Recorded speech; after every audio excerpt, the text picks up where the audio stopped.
নমস্কার বন্ধুরা, কেমন আছেন সবাই? আশা করি সবাই খুব ভালো আছেন, সুস্থ আছেন, আনন্দে আছেন। আপনাদের সবাইকে আমার চ্যানেলে স্বাগত জানাই। আজ আমি আপনাদের পড়ে শোনাব সুচিত্রা ভট্টাচার্যের লেখা গল্প ভালোবাসা।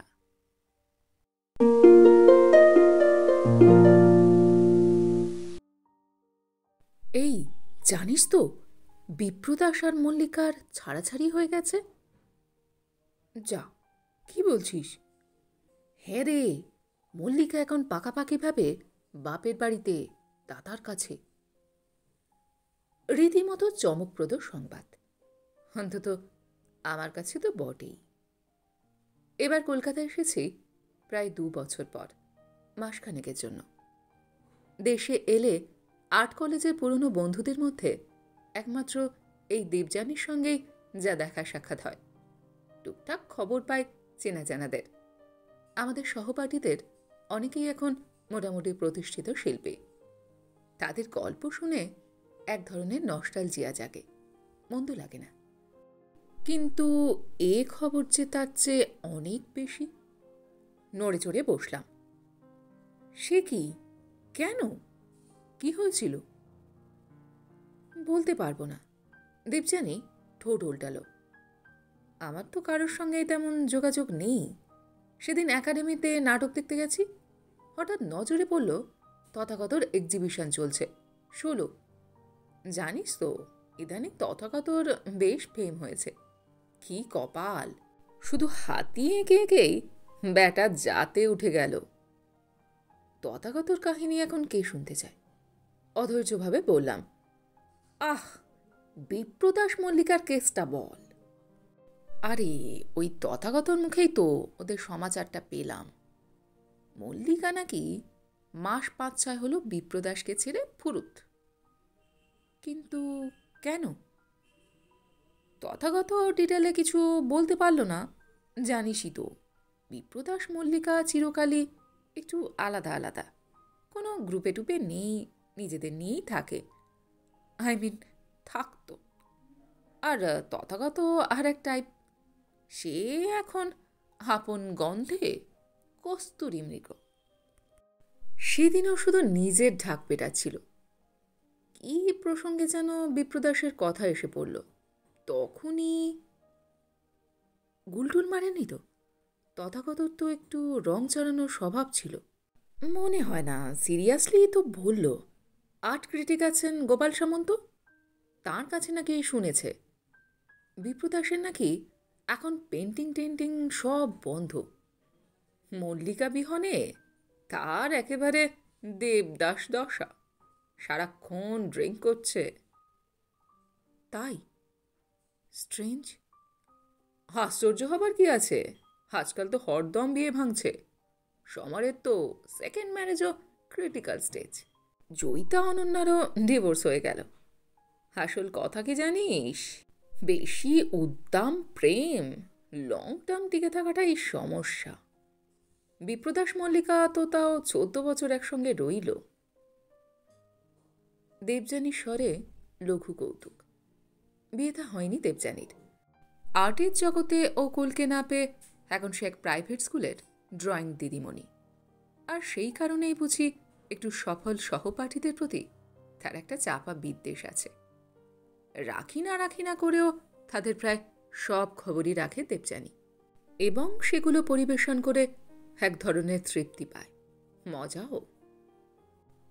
কিন্তু আমারও একটা চোরা আনন্দ হচ্ছে কেন? বিপ্রদাস মল্লিকার সম্পর্ক ছিঁড়ে যাক, এই বাসনাটা কি এখনো সূক্ষ্মভাবে রয়ে গেছে মনে, এত বছর পরেও?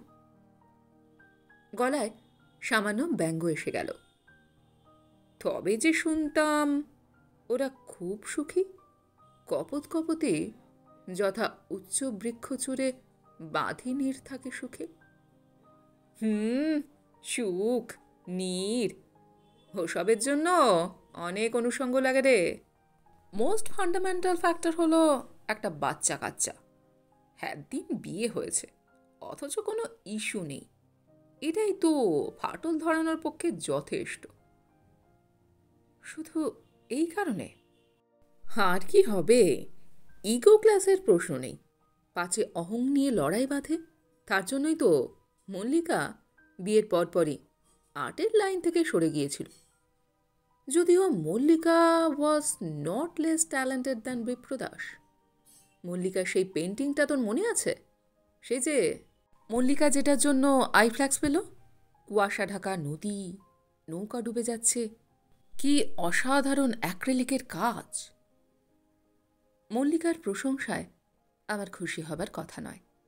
তাচ্ছিল্যের সুরে বললাম, বিপ্রর কথা ভেবে মল্লিকা তুলি ফেলে দিয়েছিল? আমি বিশ্বাস করি না।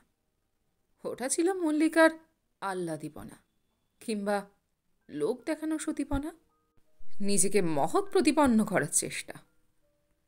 হয়তো তাই। তবু ছেড়েছিল তো। ফ্রেঞ্চ গভর্নমেন্টের স্কলারশিপ পর্যন্ত ফোরগো করেছিল। তো তাতে কি প্রমাণ হয়?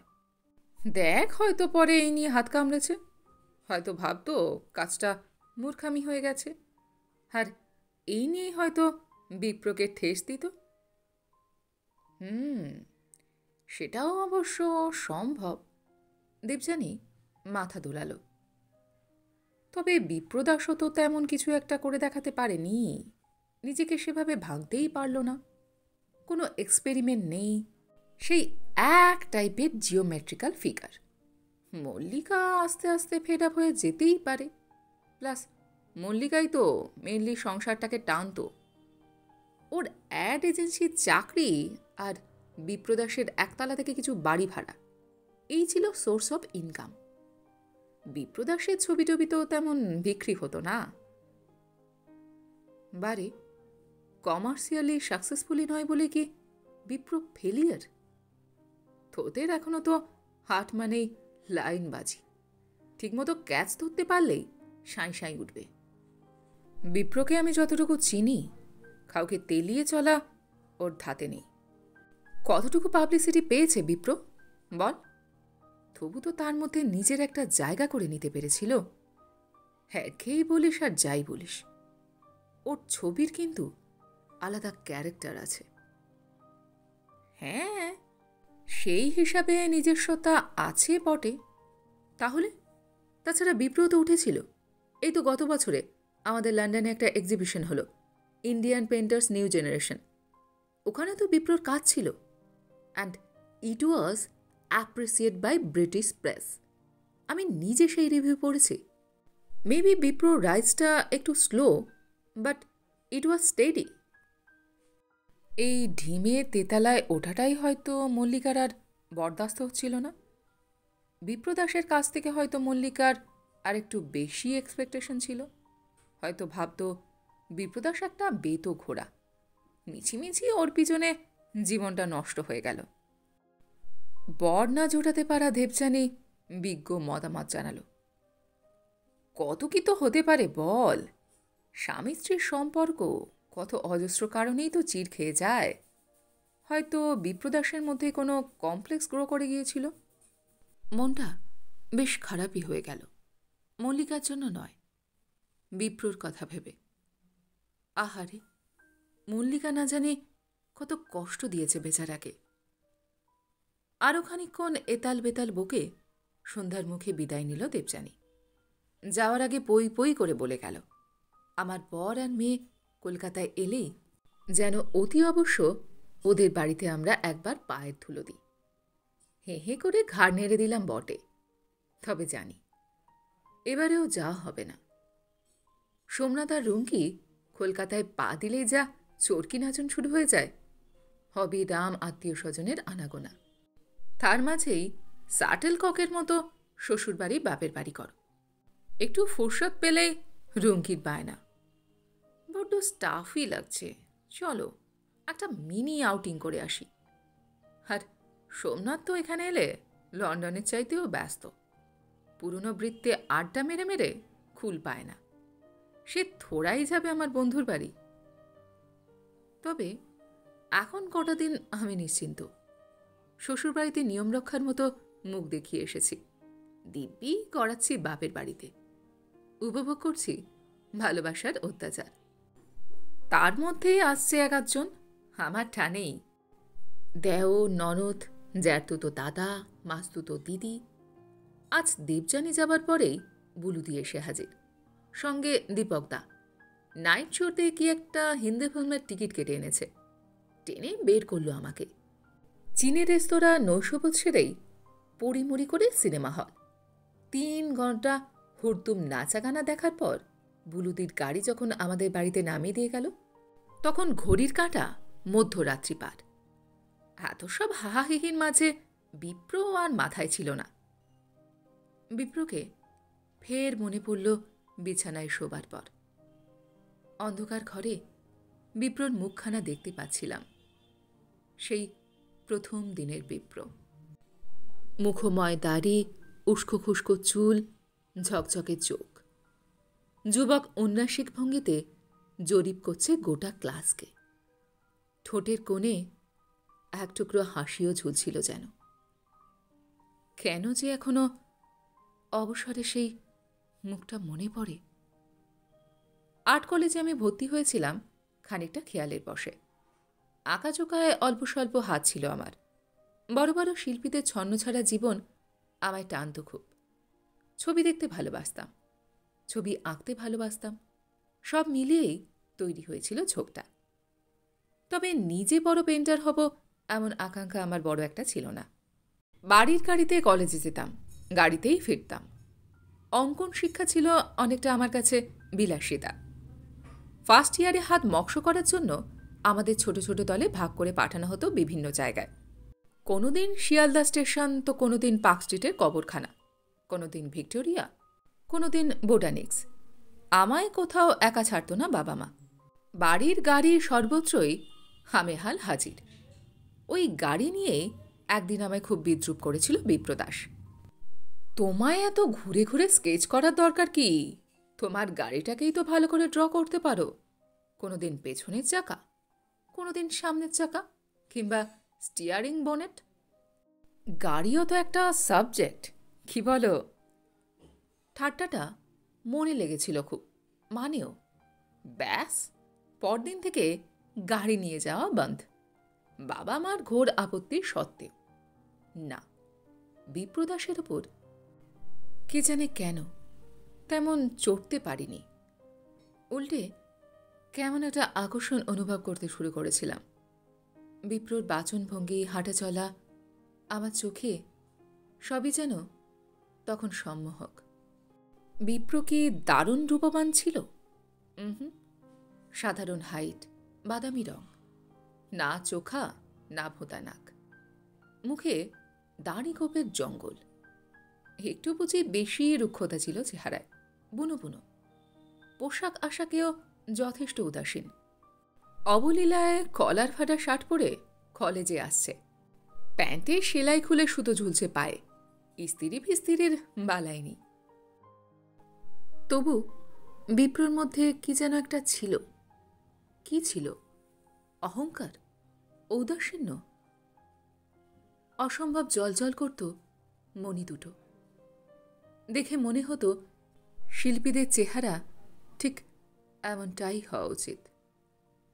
বিপ্রর প্রেমে আমি পাগল হয়ে উঠেছিলাম ক্রমশ। বিপ্রর সঙ্গে কথাই বলতে ভালো লাগে, ইচ্ছে করে সর্বক্ষণ কাছে থাকতে। বিপ্র একদিন কলেজে না এলে দিনটাই বিস্বাদ হয়ে যায়। তবে মনের এই অবস্থাটা আমি কারোর কাছে প্রকাশ করতে পারিনি। কোনো বন্ধুর কাছে তো নয়ই, বিপ্রর কাছেও নয়। কোথায় যেন বাধ্য। হয়তোবা আমার মনেও একটা দম্ভ ছিল, বিত্তের নয়, রূপের। ডার্ক সাইডে সুন্দরী বলে খ্যাতি আছে আমার। কিশোরী বয়স থেকেই আমি ছেলেদের স্তুতি পেয়ে অভ্যস্ত। যে চেয়ে প্রেম নিবেদন করে আমি কেন ছোট করব নিজেকে? সেকেন্ড ইয়ারে একটা গোষ্ঠী তৈরি করে ফেলেছিলাম আমরা। আমি, বিপ্র, অংশুমান, রিয়া, সমর, দেবযানী। না, মল্লিকা আমাদের গ্রুপে ছিল না। সে সবসময় একটু স্বতন্ত্র থাকত, ক্লাসে সিরিয়াস, হাহাহিহিতে নেই। অফ পিরিয়ডে লাইব্রেরি ছুটছে, পায়ে পায়ে ঘুরছে স্যার ম্যাডামদের। দেখতেই বা কি এমন ছিল মল্লিকা? নিতান্তই সাদামাটা। ওই মেয়ে আমার প্রতিদ্বন্দ্বী হয়ে উঠবে, এ আমার স্বপ্নেরও অগোচর ছিল। কিন্তু সেটাই ঘটল। হয়তোবা তলে তলে অনেক দিন ধরেই ব্যাপারটা ঘটছিল।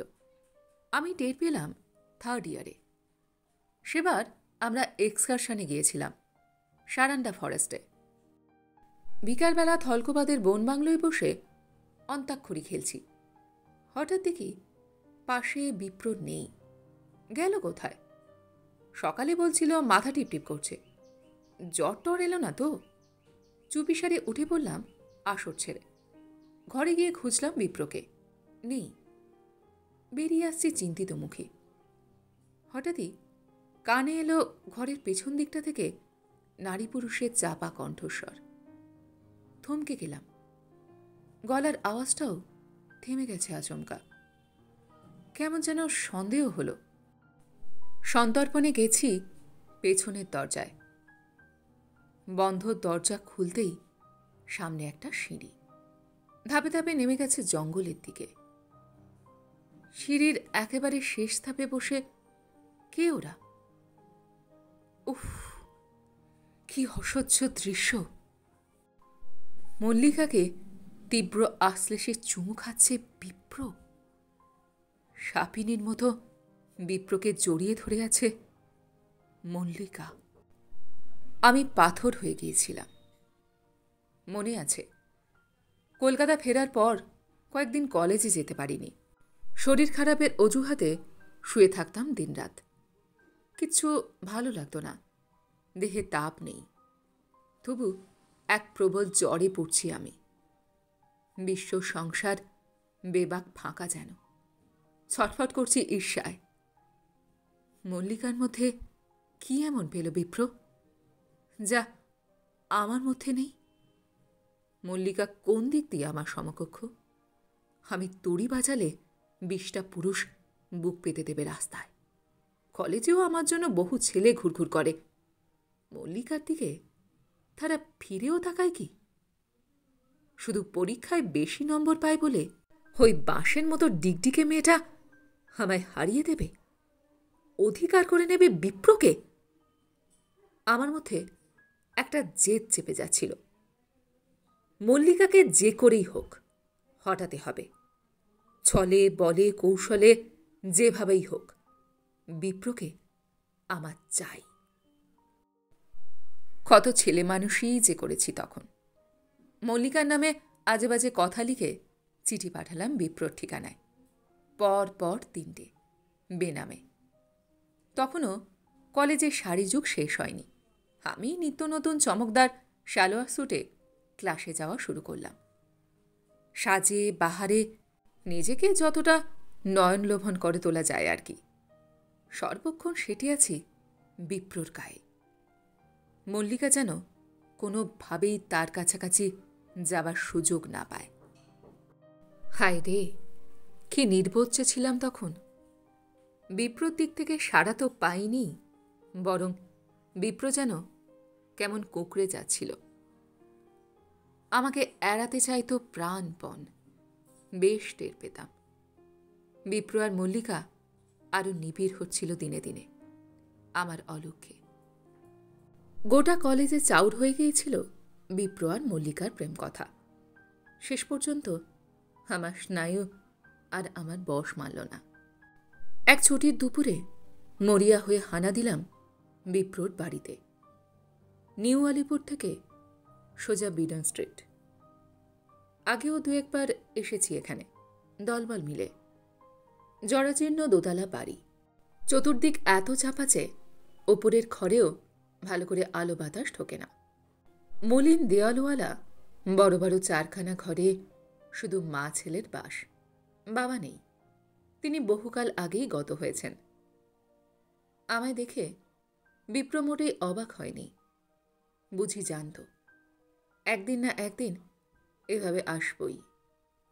একটুক্ষণ কথাবার্তার পর বলেছিল, চল ছাদে যাই।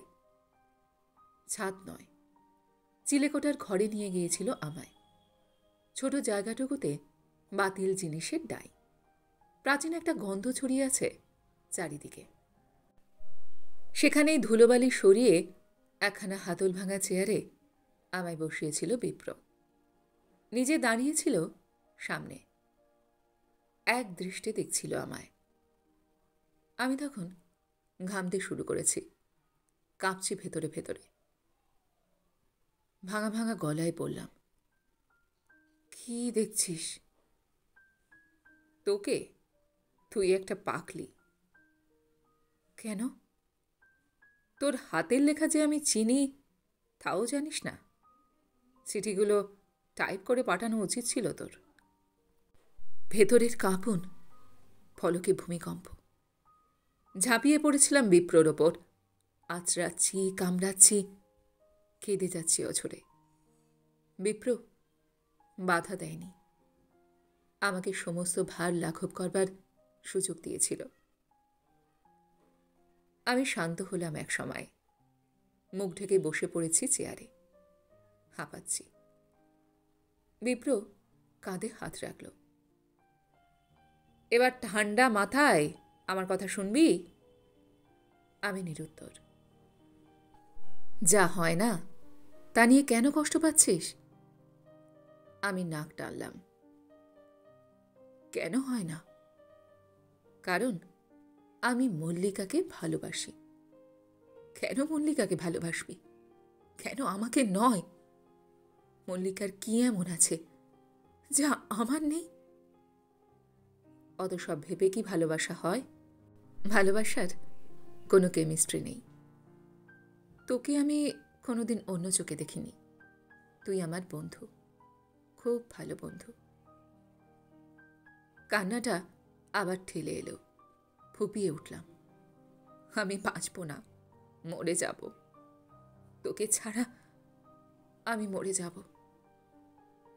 দূর পাগলি, ভালোবাসার জন্য কেউ মরে? বলেই এক অদ্ভুত কাণ্ড করল বিপ্র। দু হাতে তুলে দাঁড় করিয়েছে আমায়। সহসা ঠোঁট নেমে এলো আমার ঠোঁটে।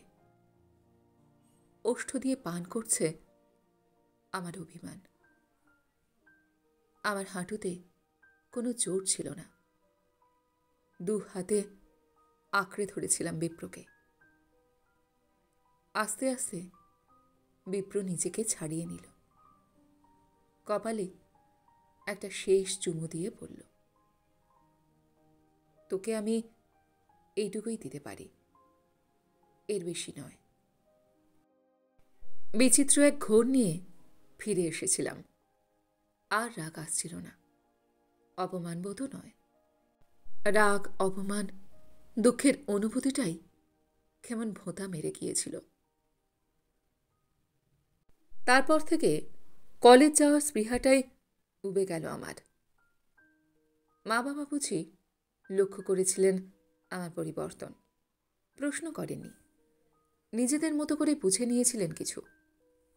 দুজনেই উঠে পড়ে রাখল আমার বিয়ের জন্য। তখনই সোমনাথের সঙ্গে সম্বন্ধ। মাস 6 মধ্যে ধুমধাম করে বিয়ে। ফাইনাল পরীক্ষা শিখেই তুলে ডাক্তার বরের হাত ধরে পাড়ি দিলাম ইংল্যান্ড। দেখতে দেখতে তো কেটে গেল 17টা বছর। সোমনাথের মতো কৃতির স্বামী, রুমকির মতো বুক জোড়ানো মেয়ে পেয়ে আমি এখন সম্পূর্ণ পরিতৃপ্ত এক ঘরণী। ওইসব পুরনো ঘটনাগুলোকে এখন কেমন বালখিল্যপনা মনে হয়। তবে হ্যাঁ, কলকাতার সঙ্গে যোগাযোগ তো আছেই। প্রায় 20 বছর তো আসি, এরকম থেকে যাই 1-1.5 মাস। প্রথম প্রথম বিপ্রদাস মল্লিকার খবর যে একদম রাখতাম না তা নয়। জেনেছিলাম ওরা বিয়ে করেছে, সংসার টংসার করছে। শুনেছি শুধু, তেমন কোনো প্রতিক্রিয়া জাগেনি। ইদানিং তো বিপ্রদাসের কথা সেভাবে মনেও পড়ত না। ওই কচ্ছিত কখনো কোথাও ও ছবি টবি নিয়ে লেখা বেরোলো, চোখে পড়লে হয়তো একটু উল্টোলাম, কিংবা হয়তো বরকে বললাম, জানো এই বিপ্রদাস আমার ব্যাচমেট ছিল। ব্যাস, ওই পর্যন্তই। কিন্তু আজ কেন নিরুত্তর থাকতে পারছি না? তবে কি মনের গোপন কুঠুরিতে এখনো পুরানো প্রেমের রেশ রয়ে গেছে? নাকি প্রত্যাখ্যানের জ্বালা? এখনো কি আমি মল্লিকাকে হিংসে করি? কেন করব? বিপ্রদাসের সঙ্গে যদি আমার বিয়ে হতো, আমি কি এত সুকৈশোর্যে থাকতে পারতাম? থুত, আমি ওভাবে আর ভাবতেই পারি না। তবু একটা উল্লাস জাগছে। যাক, অত মাখামাখি প্রেম টিকল না তাহলে। একবার গিয়ে বিপ্রদাসকে দেখে এলে হয়। যাব। পরদিন দুপুরেই বেরিয়ে পড়েছি। বিডন স্ট্রিটের পুরনো বাড়িটা খুঁজে পেতে অসুবিধা হল না। দশা আরও জীর্ণ হয়েছে। কার্নিশের ফাটল দিয়ে মুখ বাড়িয়েছে লিকলিকে অসত্য কাজ। এখানে সেখানে ইটের দাঁত। চাকলো ওঠার সিঁড়ি বেয়ে উপরে উঠতেই একটা কোলাপসেবল গেট। এটা নতুন, আগে ছিল না। গেটের গায়ে ডোরবেলের সুইচ। নিখাত মল্লিকা লাগিয়েছিল। গেটের এপারে দাঁড়িয়ে রইলাম একটুক্ষণ। চওড়া বারান্দাখানা শুনশান। বিশৃঙ্খলভাবে পড়ে আছে একটা ভাঙা ইজেল, একখানা ইজি চেয়ার, উল্টানো টিনের ড্রাম, দুটো টুল, মোড়া, জুতো। অন্ধটা কি অসম্ভব রকমের নিশ্চুপ। বিপ্র নেই নাকি?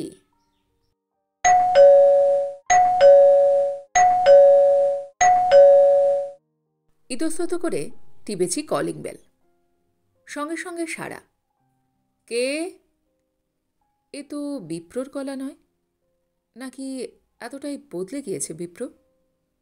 গলা তুলে বললাম, বিপ্র আছো? ভেতর থেকে মধ্যবয়সী একটা লোক বেরিয়ে এলো। লুঙ্গি গেঞ্জি, জুলজুল চোখে দেখছে আমায়। বলল, আপনি? বিপ্রদাস নেই? হ্যাঁ, মানে দাদাবাবু, আপনি কোত্থেকে আসছেন? ও, কাজের লোক। গলা ছেড়ে বললাম, গিয়ে বলো ইংল্যান্ড থেকে তার এক বন্ধু এসেছে, চন্দ্রানী। লোকটা ইতস্তত করে গেটের তালা খুলল। বলল, আসুন, দাদাবাবু মাঝের ঘরে আছেন। ওর শরীরটা বিশেষ ভালো নেই। ঘরটার সামনে গিয়ে দাঁড়াতেই ভক করে নাকে একটা গন্ধ। অ্যালকোহল, কিন্তু একটু উৎকট। দিশি মদ। ঘরের হালও যথেষ্ট এলোমেলো। যত্রতত্র ছড়ানো রয়েছে জামা কাপড়, টেবিলে বই, ম্যাগাজিনের স্তূপ। দেওয়ালে গোটাচারেক পেন্টিং ব্যাকাটারাভাবে ঝুলছে। বিছানায় মশারি আধখোলা। ফাঁক দিয়ে উকি দিচ্ছে বিপ্রর মার বাঁধানো ফটো, শুকনো মালা পরানো। বিপ্র খাটে উপুর হয়ে শুয়ে, পরনে ঈষৎ মলিন পাজামা গেঞ্জি। ঘুমোচ্ছে। ডাকব? প্রয়োজন হল না। বিপ্র এমনিই শুয়েছিল। সামান্য পায়ের আওয়াজে ঘাড় ফিরিয়েছে। আমাকে দেখেই ধর্মর করে উঠে বসার চেষ্টা করল। একবারে পারল না। হাত চেপে চেপে উঠল কোনো ক্রমে। আমি স্তম্ভিত। এ কি চেহারা হয়েছে বিপ্রর! মাত্র 40-এ দাড়ি সব পেকে গেছে, চুল প্রায় অর্ধেক সাদা। রোগা হয়ে গেছে মুখটা, কালচে মেরে গেছে। চোখ দুটো গর্তে ঢোকা, কেমন বুড়োটে লাগে। সবচেয়ে বড় কথা, বিপ্রর চোখের মণি দুটো আর জ্বলছে না, বড় নিষ্প্রভ, ঘোলাটে। চোখ টান টান করার চেষ্টা করছে বিপ্র। পাতা দুটো পিটপিট করল বার কয়েক। হঠাৎ মনি স্থির। ঠোঁটে যেন কি একটা ফুটে উঠল, অনেকটা হাসির মতো। ফ্যাঁসফেঁসে গলায় বলল, তুই? তুই কোত্থেকে? ধাতস্থ করে নিয়েছি নিজেকে। গার্জেনের সুরে ধমক দিলাম, হে কি হাল করেছিস! তোকে তো আর চেনাই যায় না। কি করে চিনবি? বিপ্রদাস তো মরে গেছে। বিপ্রদাসের স্বরে বিষণ্ণতা। তবু লঘুভাবে বললাম, এটা তাহলে কে? Ghost of Bipradas, who once lived here. বলি কেমন ঝিম মেরে গেল। এগিয়ে গিয়ে খাটে বসবো কি বসবো না ভাবছি, অমনি বিপ্র নড়ে চড়ে উঠল, নামল বিছানা থেকে। আড়মোড়া ভাঙতে ভাঙতে এদিক ওদিক তাকাচ্ছে। তোকে যে কোথায় বসাই এখানে। ব্যস্ত হোস না, আমি বসতে আসিনি, জাস্ট তোকে দেখতে এসেছিলাম। আমায় সবাই দেখতে আসে, কেউ বসে না। বিপ্র শিথিলভাবে কান ঝাঁকাল। কারুর সময় নেই, অথচ আমার হাতে এখন অঢেল সময়। সারাদিন লোকের সঙ্গে কথা বলতে পারি। কেমন যেন অসংলগ্ন লাগছে কথাগুলো। মাথা খারাপ হয়ে গেছে কি, নাকি সকালেই চড়িয়েছে? হুম, মুখ থেকে তো গন্ধ নেই। খোয়ারিতে আছে, তাই হবে। সামনে একটা মণিপুরি মোড়া টেনে নিয়ে বসলাম। ঠিক আছে, খুশি? বিপ্র ফের বসেছে খাটে, হাসি হাসি মুখ আমাতে স্থির। চোখ ঘুরিয়ে বললাম, কি দেখছিস? তোর একদম বয়স বাড়েনি, সেই আগের মতোই সুন্দর আছিস, একটু যা স্লাইড ভারীর দিকে। মনের সুখে ওজন বাড়ানোর উপায় আছে? মেয়ের যা কড়া পাহারা, মেপে কার্বোহাইড্রেট খেতে হবে, নো ফ্যাট। মেয়ে? তোর মেয়ে আছে না? হ্যাঁ হ্যাঁ, তাই তো, সেই রকমই তো শুনেছিলাম। সে কত বড়? 15+। মানে সুইট টিনেজার। তা তাকে আনলি না কেন? মনে মনে বললাম, আমার আর খেয়ে দিয়ে কাজ নেই, এমন একটা শিল্পী বন্ধুকে দেখিয়ে নিজের প্রেস্টিজ পাংচার করি আর কি। মুখে অবশ্য সত্যিটাই বললাম। ও এখনো আসেনি, সামনে রোববার পৌঁছবে ওর বাবার সঙ্গে। ও, তোরা তো বার্মিংহামে থাকিস। সে তো অনেক দিন আগে ছিলাম, এখন লন্ডনে চলে এসেছি। তোর বর কিসের যেন doctor? Heart? Heart suspicious organ, not at all reliable. আপন মনে বিপ্র বিড়বিড় করল একটুক্ষণ, তারপর নিজের মনেই মাথা ঝাঁকাচ্ছে। ঝামর হয়ে থাকা চুলে আঙুল চালাতে চালাতে বলল, হৃদয় বলে অবন ঠাকুরের একটা ক্যারেক্টার ছিল, তোর মনে আছে? খুব নিষ্ঠুর ছিল ছেলেটা, ব্যাটা খুব টাইট খেয়েছিল। কি কথা বলে, কোনো মাথা মুন্ডু নেই। আমার কেমন যেন অনুকম্পা জাগছিল। এই বিপ্রই একদিন কথার জাদুতে মোহিত করে রাখত বন্ধুদের। হাহারে, আহা বেচারা। নরম গলায় ডাকলাম, বিপ্র। বিপ্র যেন নিজের কথাতেই বোধ হয়েছিল, সামান্য চমকে উঠে বলল, এমন কেন হলো রে তোদের? কি হয়েছিল? কেন ঝগড়া করছিস তোরা? ঝগড়া? কার সঙ্গে? মল্লিকা। বিপ্রকে আরেকটু নাড়া দেওয়ার জন্য বললাম, তোর বউ। বিপ্র ফ্যাল ফ্যাল চোখে তাকালো। আমাদের তো ঝগড়া হয়নি, আমি অন্তত করিনি। ও বুঝি একাই মুখ করত? বিপ্র চুপ। বেশ খানিকক্ষণ পর কথা বলেছে। মল্লিকা কেমন দুম করে বদলে গেল, এমনটা কিন্তু ছিল না। কেমন হয়ে গিয়েছিল মল্লিকা? বিপ্র আবার নীরব, যেন মল্লিকার নামে কিছু বলতে ওর বাজছে। বুঝলাম আমার অনুমানই ঠিক। বিপ্রকে আর সহ্য করতে পারছিল না মল্লিকা। ফের খোঁচালাম, কবে থেকে হলো এমন?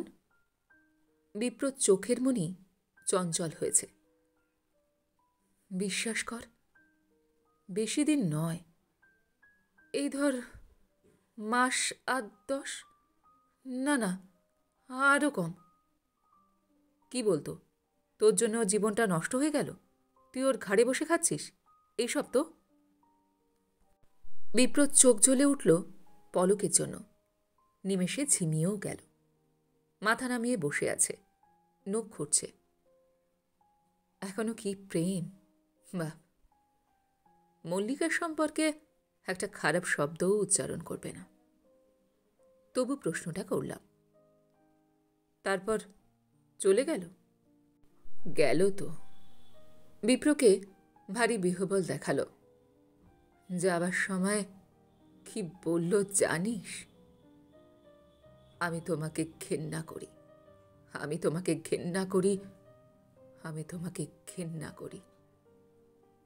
বল তুই, হঠাৎ কি ঘেন্নার কাজটা করলাম? এজেল, রং, তুলি আর মল্লিকা, এর বাইরে আমার তো আর কিছু ছিল না। তুই বোধহয় বেশি ভালোবাসতিস। আমার ঠোঁট বেঁকে গেল, সেটাই বোধহয় ওর হজম হলো না। কি জানি, তাই হবে। আমি কিছুই বুঝতে পারলাম না। বুঝে ওঠার আগেই সব শেষ। অত বোঝাবুঝির দরকারটা কি? উপদেশের সুরে বললাম, শোন বিপ্র, বি প্র্যাকটিক্যাল। একটা কথা মাথায় রাখিস, এই দুনিয়ায় কেউ কারোর জন্য অপরিহার্য নয়। অ্যান্ড আই মিন ইট। নিজের জীবন দিয়ে আমি বুঝেছি। তোকে ছাড়া এখন আমি খারাপ আছি? নেই তো। কথাটা বলতে পেরে আত্মপ্রসাদ অনুভব করলাম। গলায় আরও জোর এনেছি। ও যদি তোকে ভুলে যেতে পারে, তুইও ভুলে যা। ও যদি তোকে ঘেন্না করে, তুইও ঘেন্না কর। পারছি না যে, চেষ্টা তো করছি। চন্দ্রা, মেয়েরা কেন এত নিষ্ঠুর হয় রে? জানিস, আমি ওদের বাড়ি গিয়েছিলাম, আমার সঙ্গে দেখা পর্যন্ত করল না। ওর বৌদি আমার মুখের উপর দরজা বন্ধ করে দিল। ফোন করলে ধরে না, কেউ ওকে ডেকেও দেয় না। অফিসটাও ছেড়ে দিয়েছে। দুম করে আমার উপর এত কিসের রাগ হয়ে গেল? কেন বুঝতে চাইছে না আমি ওকে ভালোবাসি, ওকে ছাড়া থাকতে পারবো না? প্রায় একই ভাষায় আমি বিপ্রর সামনে কেঁদেছিলাম। নিয়তির কি পরিহাস! আজ বিপ্র স্বরে সেই কান্না। মল্লিকাকে নতুন করে হিংসে হচ্ছিল। বিপ্র কত মধুর করে আমায় প্রত্যাখ্যান করেছিল, তবু আমি তাকে মন থেকে নির্বাসন দিতে পেরেছি। অথচ মল্লিকা, যাকে মুখের উপর ঘেন্না করে চলে গেল, সে কিনা ছটপট করে মল্লিকার জন্য। তোর কি কপাল রে মল্লিকা! কাছে পিঠে কোথাও একটা ঘুঘু পাখি ডাকছে। এবারই আনাচে কানাচে। গ্রীষ্মের দুপুরটাকে আরো দুঃখী করে দিচ্ছিল ডাকটা। পাখিটা নাকি খুব একা। বুকটা আমার ভারী হয়ে এলো। মৃদুস্বরে বললাম,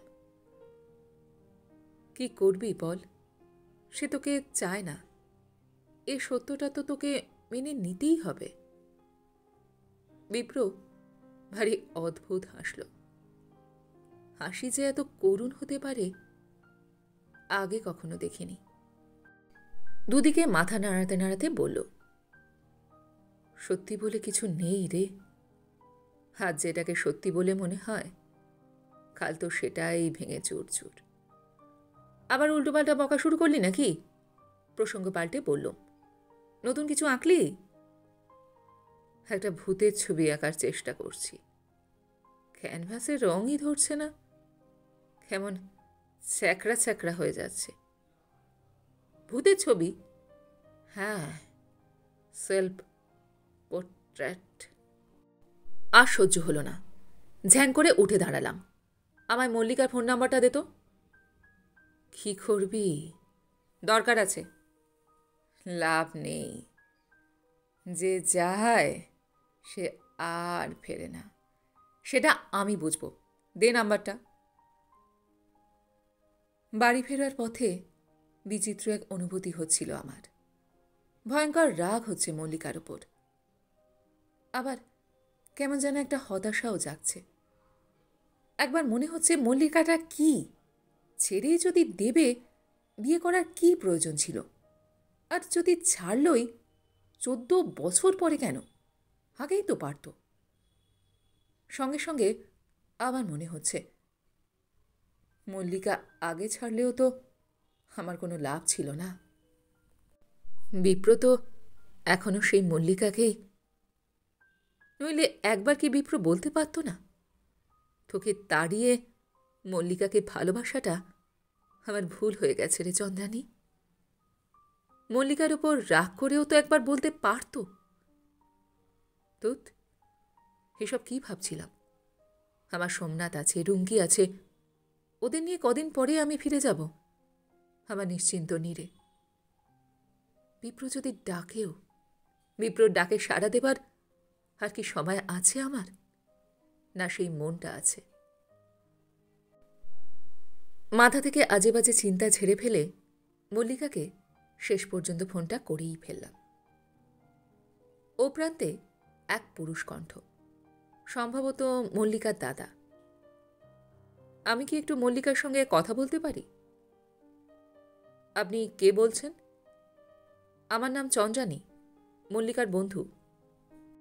ও, কিন্তু মল্লিকাকে তো এখন দেওয়া যাবে না।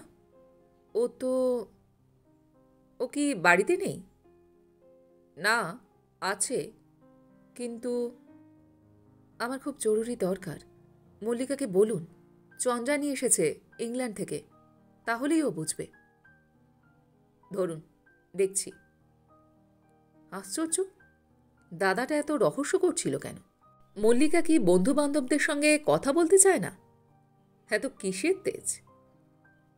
বিরক্ত মুখে রিসিভার ধরে আছি। গলার আওয়াজ পাচ্ছি দাদাটার, চেঁচিয়ে কাকে ডাকছে। হ্যান্ডসেটটা দিতে বলছে মল্লিকাকে। যাক, মহারানী তুলেছেন টেলিফোন। স্বরটা ভারী ভারী। কিরে চন্দ্রা, কবে এসেছিস? এসেছি, তোর কি খবর? ভালো, তুই কেমন আছিস? খটকা লাগলো সামান্য। মল্লিকা কি অসুস্থ? মনে হচ্ছে যেন হাঁপাচ্ছে, কষ্ট হচ্ছে কথা বলতে। কে জানে, এও হয়তো এক ধরনের ন্যাকামি। বনিতায় না গিয়ে মূল প্রসঙ্গে ঢুকে পড়লাম। আজ বিপ্রর কাছে গিয়েছিলাম। কি হাল করেছিস তুই ওর? কেন এরকম করলি? উত্তর নেই। মল্লিকা থমকে গেছে। মেজাজটা আরো খাট্টা হয়ে গেল। বললাম, বিপ্রর যদি কিছু হয়ে যায় তুই কিন্তু দায়ী থাকবি। কেন এভাবে মেরে ফেলছিস ওকে? এবার জবাব এলো। কেন, কানাইদা নেই? কে কানাইদা? কানাইদা তো বিপ্র দেখাশোনা করে। আমি তো কানাইদাকে। বাহ বাহ, কাজের লোকের ওপর ছেড়ে দিয়ে তুই। কেন রে, বিপ্র কি এমন অপরাধ করেছিল? মল্লিকা ফের নিরুত্তর। রাগটা চড়ছিল আমার, রীতিমতো ঝাঁঝিয়ে উঠলাম। আমি জানি তোর কাছে কোনো উত্তর নেই। তোর লজ্জা করল না বিপ্রর মতো একটা আর্টিস্টকে এভাবে ধ্বংস করে ফেলতে? তুই না ওকে ভালোবাসতিস? মল্লিকা চুপ। কি করেছিল বিপ্র? কেন হঠাৎ ও তোর কাছে এত অসহ্য হয়ে গেল? জানতে চাস না রে চন্দ্রা, ভালো লাগবে না। তবু বল, শুনি। আমার ক্যান্সার হয়েছে। কি? হ্যাঁ রে, ব্রেস্ট ক্যান্সার। অনেকটা ছড়িয়ে গেছে। সে কি, কি বলছিস তুই? কবে হয়েছে? ডিসেম্বরে ধরা পড়ল। অপারেশনের স্টেজে আর ছিল না। মল্লিকার গলা দুলে গেল। বিপ্রকে জানাইনি, জানালে বিপ্র সহ্য করতে পারবে না। আমার বাকরোধ হয়ে গেল। টেলিফোন খামচে ধরে আছি। দূরভাষে ফের মল্লিকার গলা। বিপ্রর কাছ থেকে পালিয়ে আসা ছাড়া আর কোনো উপায় ছিল না রে। ওর সামনে আমি মরে যাব। মল্লিকার স্বরে কাতর অনুনয়। চন্দ্রা, প্লিজ বিপ্রকে জানাস না। আমি জানি তুই এক সময় ভালোবাসতিস। আমি বেঁচে থাকতে বিপ্র যেন খবরটা না পায়। ও যে তাহলে আমার আগেই মরে যাবে রে। কথা বলতে না চেয়েও গলা ঘড়ঘড় করে উঠল। কিন্তু এ কি গোপন করা যায়? যতদিন পারা যায় যাতে ধরা না পড়ি সেই চেষ্টাই তো করে যাচ্ছি। টেলিফোন রেখে দাঁড়িয়ে আছি স্থাণুবৎ। মাথাটা একদম ফাঁকা হয়ে গেছে। বিপ্র না একদিন বলেছিল, ভালোবাসলে কেউ মরে না। হায় রে, বিপ্র ভালোবাসার কতটুকু জানে।